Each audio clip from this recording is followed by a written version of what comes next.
program. Starring Jack Benny with Mary Livingston, Phil Harris, Rochester, Larry Stevens, and yours truly, Don Wilson.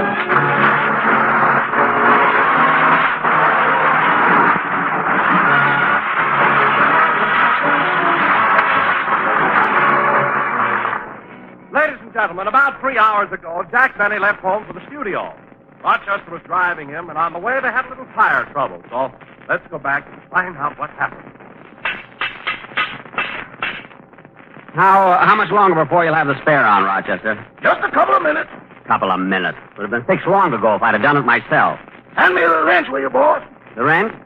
Here. That's the screwdriver. Oh, the wrench. Here. That's the pump. Oh, here. That's the hubcap. Oh, you want the wrench? The wrench. You're back to the screwdriver again. Oh. Let's go around again, boss. I need the rest. What? You know, boss, you just ain't mechanically minded. I am, too. Then why do you call me every morning to screw the cap back on your toothpaste? Look, just hurry with the tire, will you? I'm almost finished. Good. I just can't understand having a blowout. A very good tire. It's a General. I know, but you've run this General down to a buck private. Stop being silly. That tire hasn't got so many holes in it. It hasn't. Boss, the inner tube could be arrested for indecent exposure. What? Even the wheel is ashamed to go around with it. Rochester, that's a terrible joke. An awful joke. What are you laughing at? You always say that, and 2 weeks later it shows up on your program.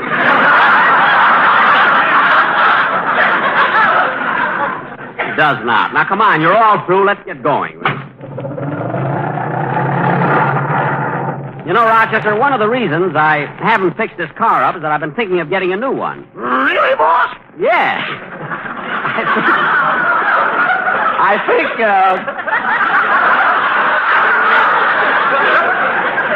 I think this car has just about seen its best days. I told you that the day you bought it. I know. Do you really think you'll buy a new car? Well, it all depends on what they'll allow me for a trade-in on this car. How much do you think they'll appraise it for? Boss, when a car gets this old, they don't appraise it, they weigh it.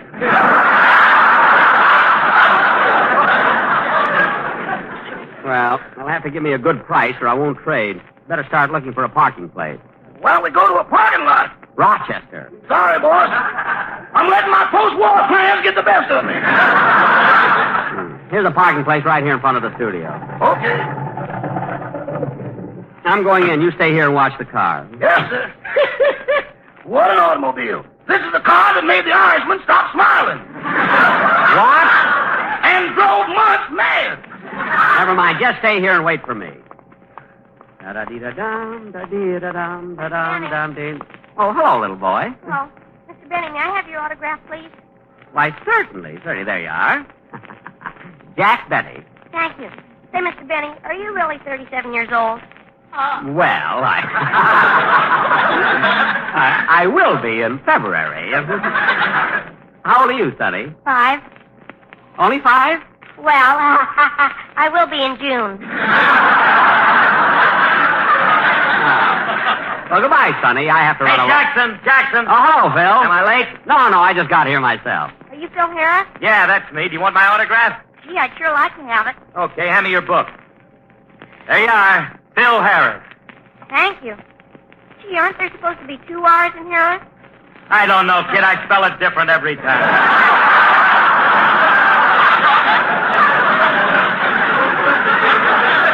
Come on, Phil. Let's go. Hey, Jackson, what's that you got under your arm? Oh, it's a box of candy I'm giving Mary. Just a little surprise. You know, she was so nice to me when I was in the hospital last week. Come on, let's go in. You know, Phil, on the program today, I wish Well, you'd play... hiya, Jack. Hello, Philby. Well, Cass Daly. Hiya, Cass.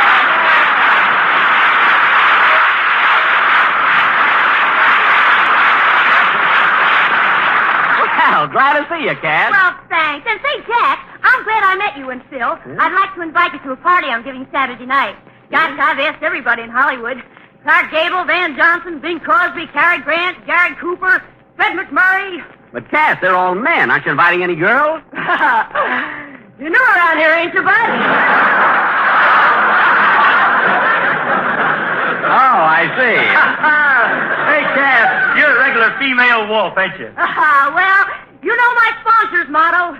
If the shoe fits, wear it. I said it, I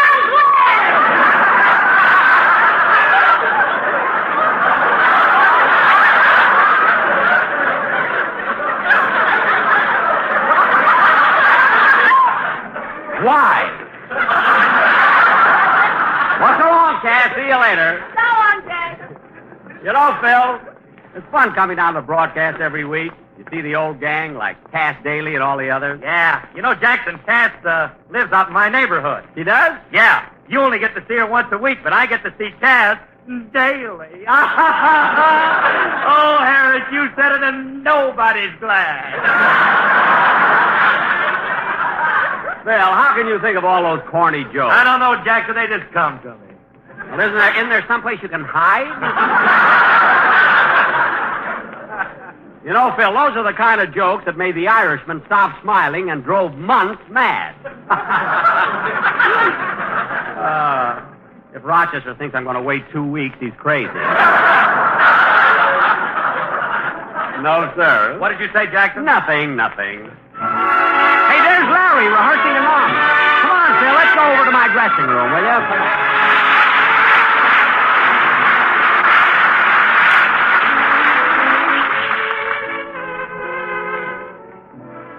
I'm as restless as a willow in a windstorm.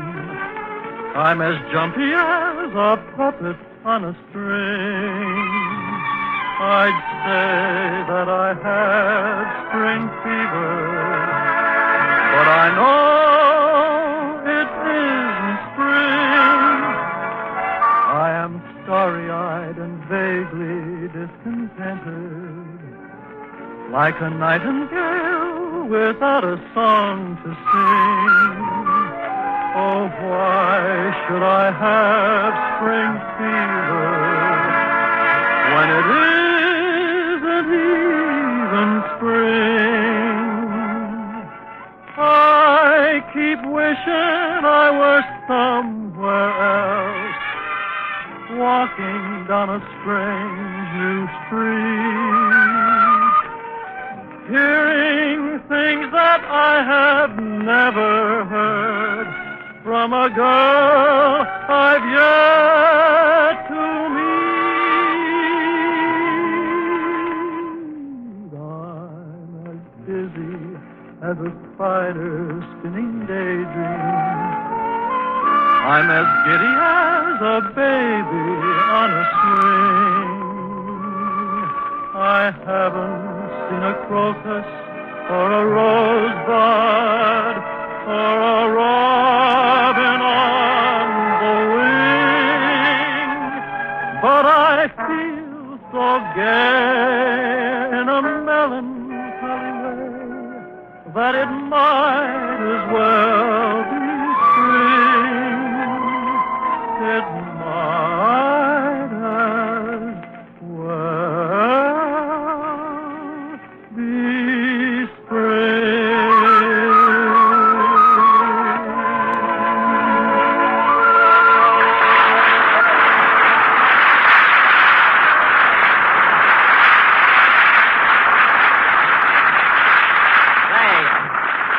Say, Phil, the kid's voice is improving all the time, isn't it? Yeah. How do you like the way my band accompanies? Very good, Phil, very good. But look, isn't that a new guitar player you've got over there? Where? Right over there, sitting on the stool.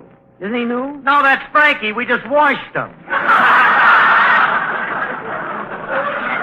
Oh. Well, Phil, why don't you use soap on the rest of them? You might find some pretty good musicians under there.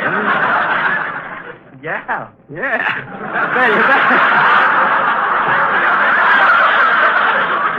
better... Phil, you better rehearse your number now. I'm going over to Mary's dressing room and give her this box of candy. Okay. Yada-dee-da-dum, da-dee-da-dum, da-dum, da-dee-da. See, Mary would be surprised to get this candy. I'll disguise my voice. Who is it? It's the man you're deliriously and madly in love with. Oh, you can't fool me. Come on in, Charlie. Charlie? Mary, I demand an explanation. Oh, Jack, I knew it was you all the time. Oh. And stop pouting. Pouting? Listen, sister, I never let any girl upset me. Oh, no. What about the time your girlfriend, Gladys the Disco, returned those socks you knitted for her? Mary, you know I don't knit socks for girls. I knitted those for myself. Well, I did. Well, why'd you give them to Gladys? Because they were too big for me. That's why. Anyway, Mary, I stopped off on the way to the studio and bought you this box of candy. Here. Candy? Gee, thanks. Why'd you do that? Oh, you were so nice to me when I was in the hospital last week. Oh, it was nothing. It was, too. You came to see me every day, and that's a sign you love me. No, it is not. It is, too. I know you. You try to act like you don't, but deep down inside, you think I'm peachy.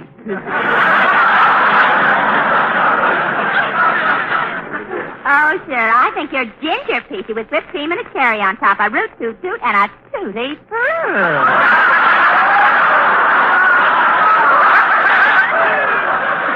You've been around Harris too long.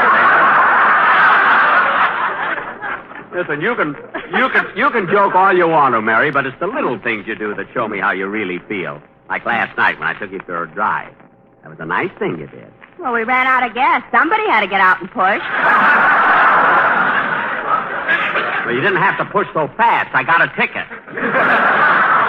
Anyway, Mary, now that I brought you a box of candy, you going to give me a little kiss? Oh, for heaven's sake. Every time a man brings a girl a box of candy, he wants a kiss. It's the same thing with my sister, Babe. It isn't the same. She brings the candy. Anyway, what are you stalling about? Give me a little kiss. Jack, I'm not stalling, but take a look at yourself in the mirror. Why didn't you shave? Well, I don't think I need a shave. You do, too. Well, maybe a little. I can wait till tomorrow. Jack, I never saw anyone like you. If it's hair, you hate to lose it.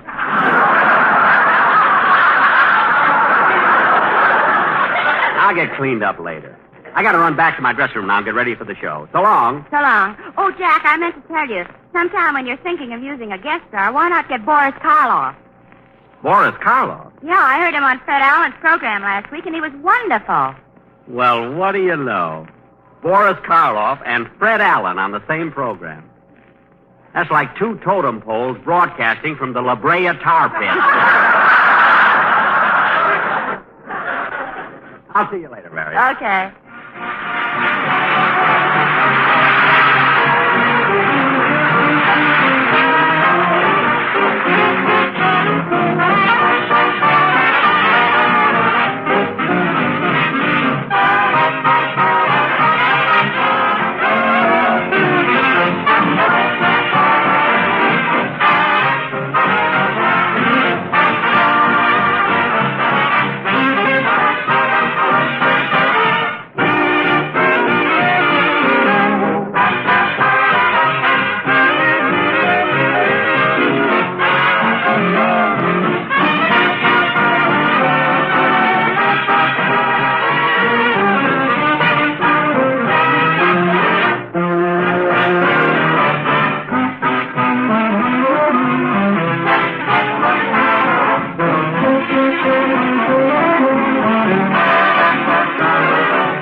Can't get over it. Karloff and Allen on the same program. That's like two totem poles. Oh, I said that. I must stop parking my gum on my glasses.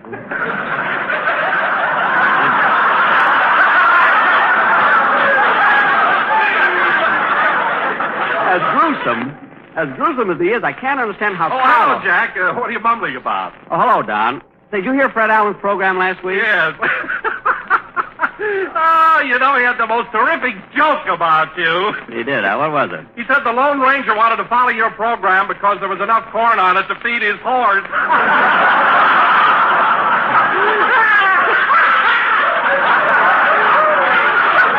the first time I ever saw a man laugh himself out of a job. I understand why you always pick on Alan. I think he's a nice guy. Son, you've been with me 15 years. What do you know about a nice guy? I mean, what? I'm solid tonight. Well, I guess I better put my tie on and... Gee, Mary's right. I do need a shave. I wonder if I've got time to... Yeah, I'll call the studio barber and have him come up. Operator! Oh, Mabel. What is it, Gertrude? Look at your switchboard. Mr. Benny's dressing room is flashing. Oh, yeah, I wonder what sweet Leilani wants now. I'll find out. Yes, Mr. Benny. The studio barber? One moment, I'll connect you. Say, Gertrude, did you see that box of candy Mr. Benny had when he came in the studio? Yeah. I wonder who he bought it for. I don't know, but the piece he gave me was lousy. You know, Gertrude, I'll never forget when Mr. Benny first went on the air. Oh, were you the operator then? No, my mother was.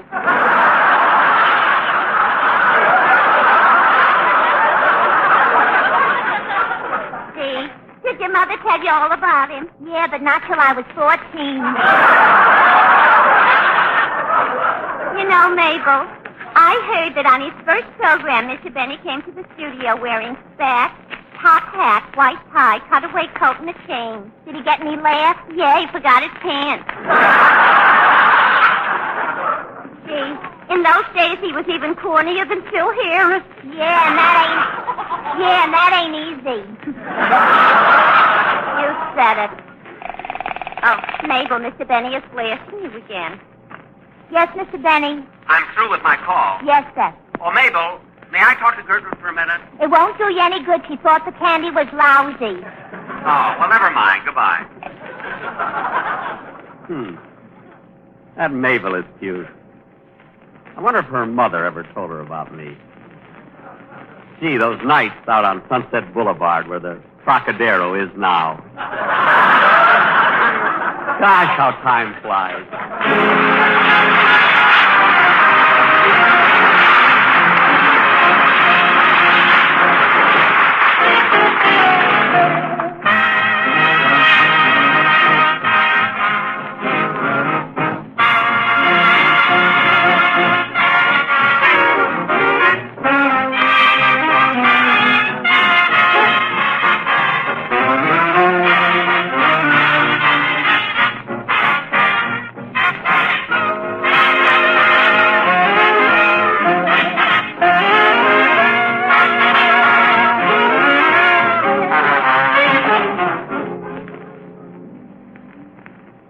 I wish that barber would get here. I called him 10 minutes ago.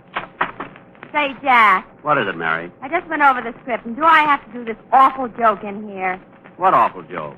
This one here where you say to me, Mary, why is a cat that walks on the beach like St. Nicholas? Well? And then I have to say, because it has sandy claws.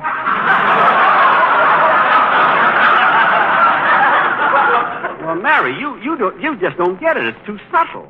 You see, sandy claws, beach, cat. I wouldn't do that joke if I had 9 lives. Well, then I'll give it to Phil Harris. He'll think I'm doing him a favor. Yeah, do that. See you later. Can't understand why she doesn't like that cat joke. Got screamed when I was headlined at the Palace in Cucamonga. Come in. I'm here to shave you, sir. Oh, are you the barber? Well, what do you think I am with this razor in my hand? The star of Spellbound?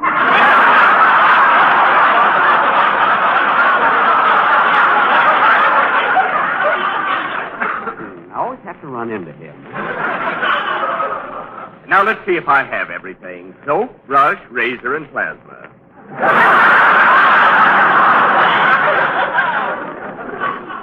Plasma? I may cut you. Oh, well, be careful, will you? Don't worry. Now, first, I'll sharpen my razor. Oh, wow. My, this razor stuff seems to be full of wrinkles. That's my arm. Oh, yes, so it is. Leathery old limb, isn't it? Look, why don't you just a second, Barber. Come in. me, Mr. Benny Flanagan, the detective. Oh, come in, Mr. Flanagan. Sit down over here. Thanks.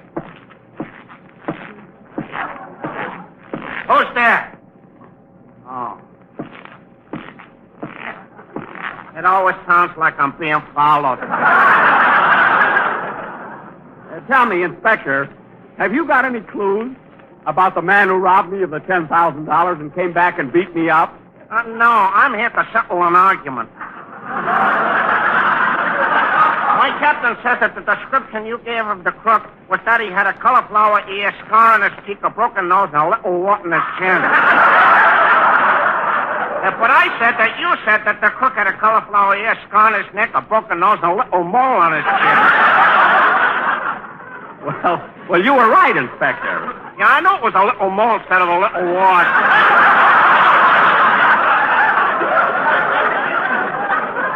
Well, I'm glad we cleared that up. All right, I'm ready to shave you now. Okay. Who's he, Mr. Bunny, your barber? Well, who do you think he is with that razor in his hand? The star of Spellbound? Hey, that's very clever. Thank you. All right, stop bowing and shave me. Okay, but I need some hot water. You can get hot water out of that wash bowl there. Yes, sir. This is the first dressing room I've ever seen with 6 wash bowls. This dressing room is only temporary. They've been promising me a new one for 10 years.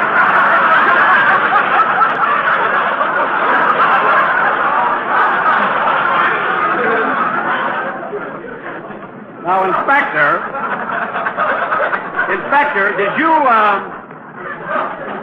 did you find any clues that... Barber, you've got the hot water. Why don't you shave me? I'm making tea.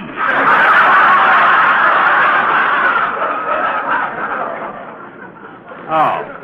Now, Inspector, did you find any other clues that would lead to the capture of the hold-up man? Well, I found one man that was wearing brass knuckles, and his fingerprints was exactly the same as the ones we found on your vault. Well, that was the man. Why didn't you arrest him? I didn't have the heart. He was my brother. I don't care if he was your brother or not. It was your duty to arrest him. Oh, I couldn't do that. Why not? He's sending me to detective college. On my money? A little from you, a little from somebody else, and a little from me. From you? Oh, yeah, he steals from me, too. Flanagan, get out of here. Get out. Okay. You're just mad because I got a little education. Get out!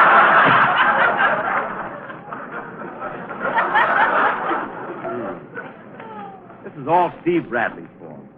What a publicity man. If I get robbed, the least he can do is get me a good detective. Mr. Benny, I'm ready now. Would you like a close shave or a light shave? What's the difference? With a light shave, I take 1 step back. Oh,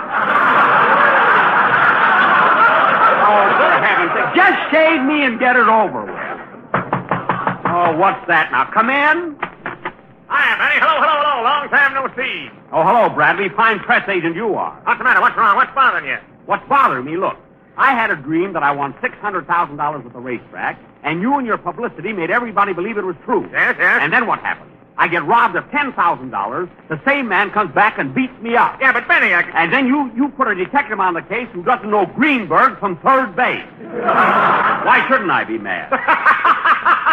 What are you laughing at? Well, the whole thing was a frame-up. I hired a man who robbed you of that $10,000 so to hit the newspaper, and you'd get a lot of publicity. Publicity? You mean that... I certainly, Benny. That crook was just an actor, and I gave him $200 to rob you. Yeah, but how about him coming back and beating me up? And don't worry about it, Benny. He threw that in for nothing. All right, Steve, stop being funny and give me my $10,000. Not so fast. I got another great idea. Steve, I've had enough of your crazy ideas. Now give me my money. Now, wait a minute, Benny. This idea's sensation. It'll sweep the country. Nothing like it has ever been done before. Now, Steve, just a minute. I've got an idea for a contest. And we'll give away your $10,000 as prizes. You're going to give away my $10,000? Put down that razor, Benny, and listen to me. All right, but talk fast. I can't tell you all about this contest till next week. I got to get all the details worked out. But believe me, Benny, it'll be the most sensational thing you ever heard of. This will be the best way I've ever spent your money. But Steve! Come on, Benny, so long. I'll see you next Sunday. I never saw such a guy. What kind of a contest can that be where I'll have to give away prizes that'll cost me $10,000? Well, I'm not going to worry about it. She loves me. She loves me not. She loves me. She loves me not. She loves me. Barbara, shave me. Don't pull them out. Okay. That was the last one anyway. I wonder what Steve has on his mind. What kind of a contest can it be? Oh, well, I'll find out next time.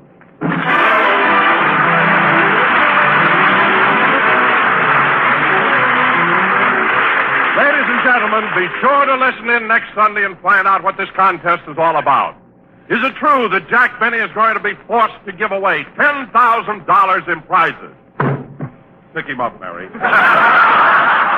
Yes, folks, $10,000 in prizes. So be sure to tune in next Sunday for all the details.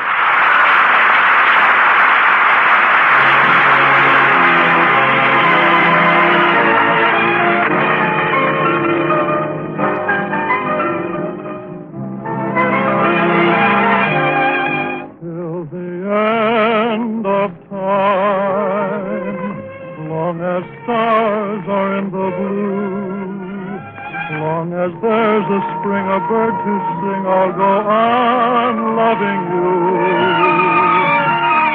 Till the end of time, long as roses bloom in May, my love for you will grow deeper with every passing day, till the wells run dry and each mountain disappears.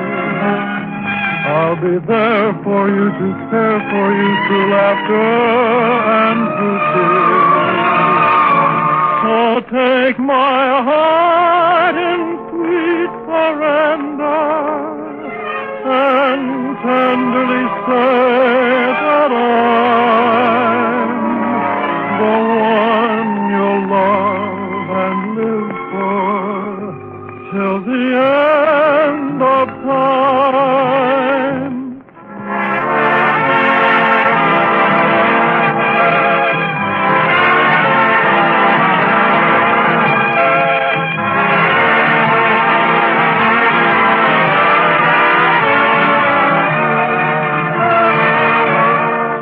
Take my heart in sweet surrender and tenderly say that I'm the one you'll love and live for till the end of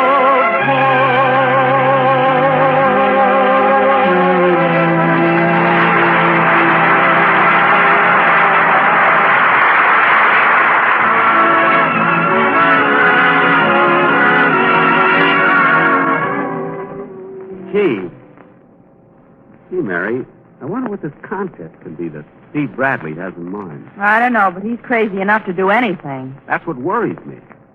If I'd have listened to him, it would have been me instead of Itchy stuck in that tunnel. Oh, well, we'll just have to wait and find out. Good night, Paul.